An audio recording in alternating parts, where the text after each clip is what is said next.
heartfelt welcome. And today I wanted to speak about transitions. So all those big and small changes in our lives.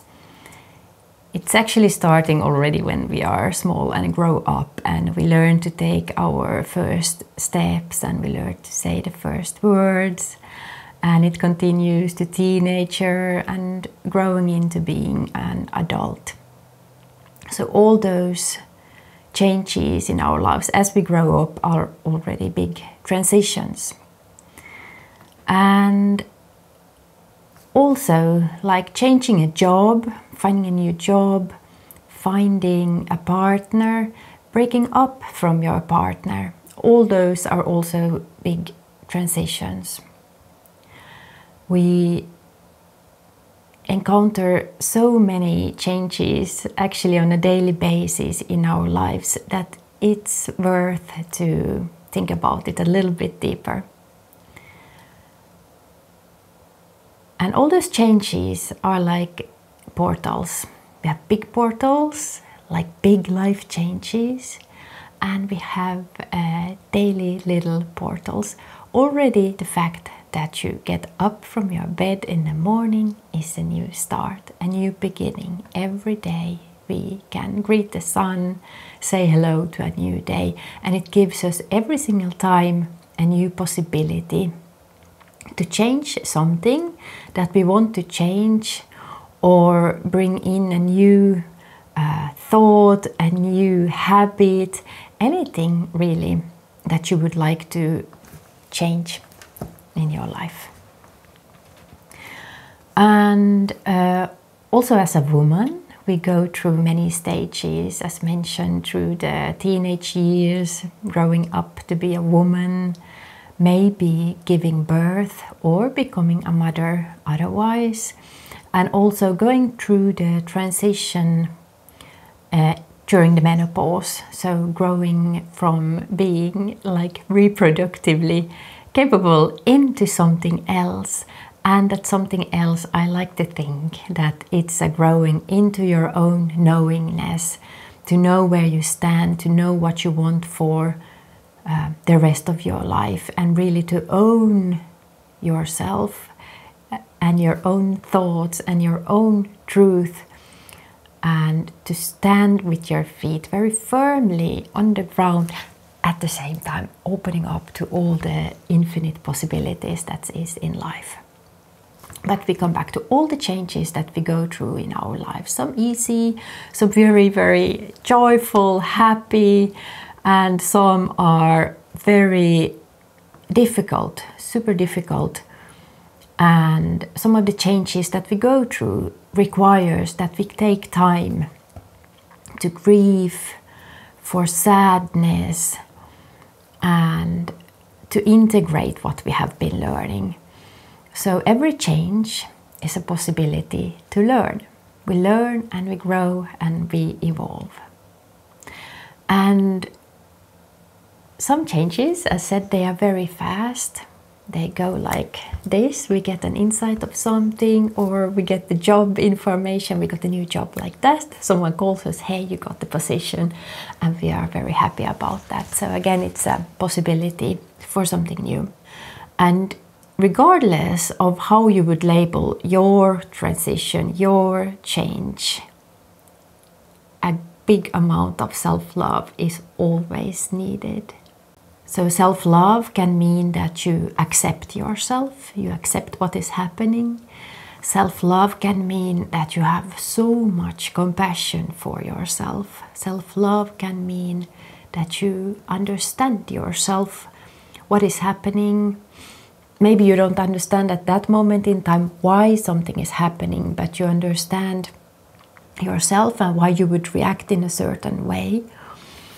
And self-love can mean that you take care of yourself on all possible levels.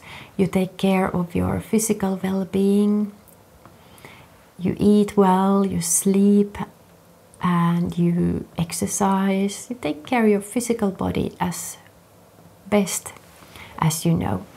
And you take care of your mental health. Maybe you ask someone for help.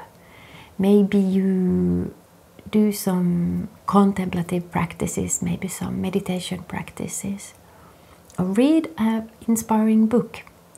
It means that you take care of your emotional well-being. You allow all the emotions, yet don't need to be consumed by all those emotions, but you allow yourself them, and you see them for what they are, and you live through them.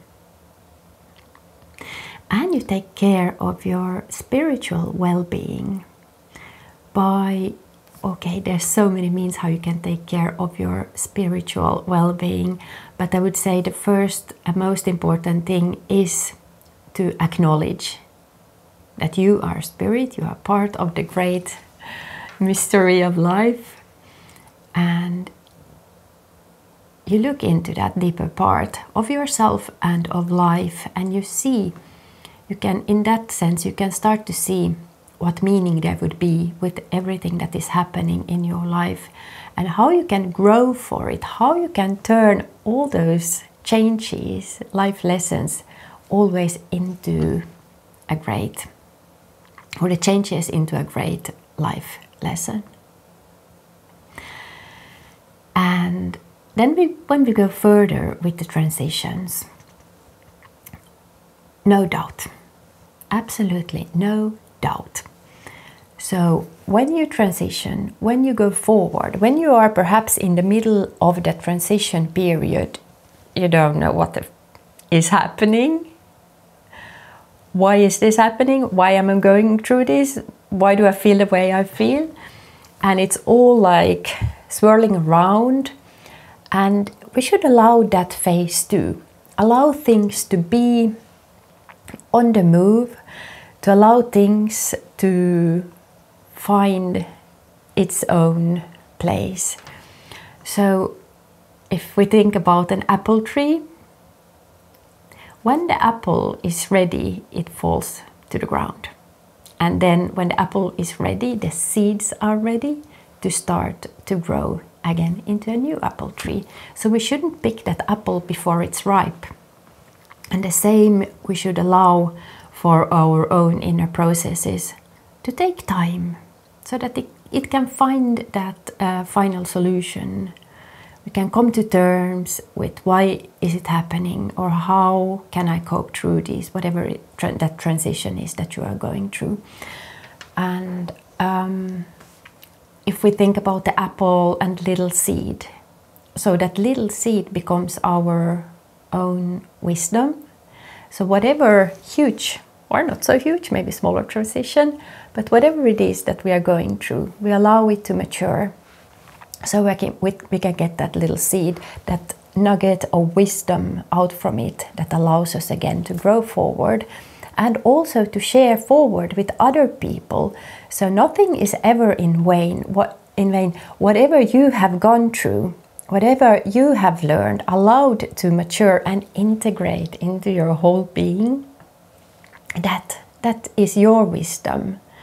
That is your apple that you can give forward to other people and help them in that way through your own life experience. It becomes like sacred knowledge, knowingness.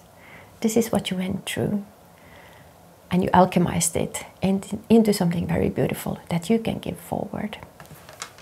So whatever it is that you have been going through, embrace it.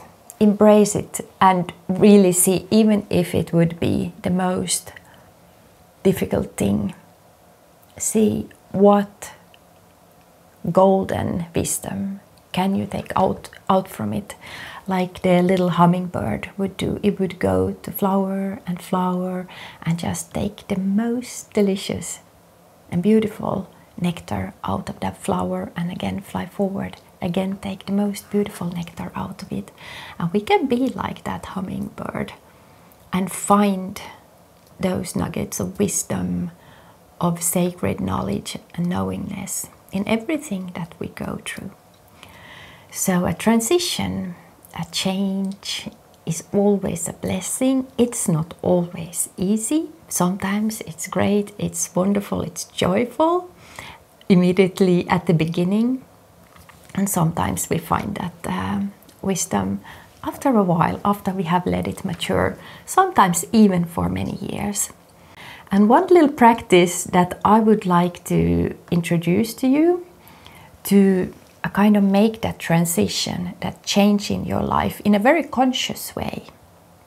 So I suggest that go out in nature, find a bent tree that creates a kind of a door or doorway opening, and you go through that opening as a portal to the next. Or if you find a bridge, you can also cross that bridge with that same kind of intention that it's a portal that you are going through.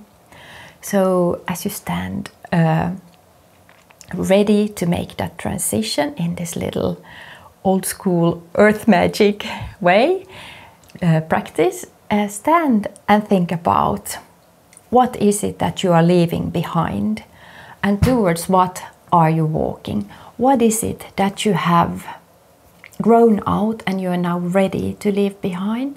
What is it that you are ready to welcome into your life? And as you walk, you cross that bridge or you walk under that bent tree, the change will happen. And as you engage your whole being, physical, mental, emotional, spiritual side, it's like integrated. That change is integrated into your whole being. So do try it. I do it actually every time I go out in the forest and I find a little bent tree. I'm like, what am I ready to let go of today? And towards what am I walking? What do I want to welcome into my life? So thank you so much for taking the time to listen. And I'm sending you so much love. And see you soon. Thank you. Bye-bye.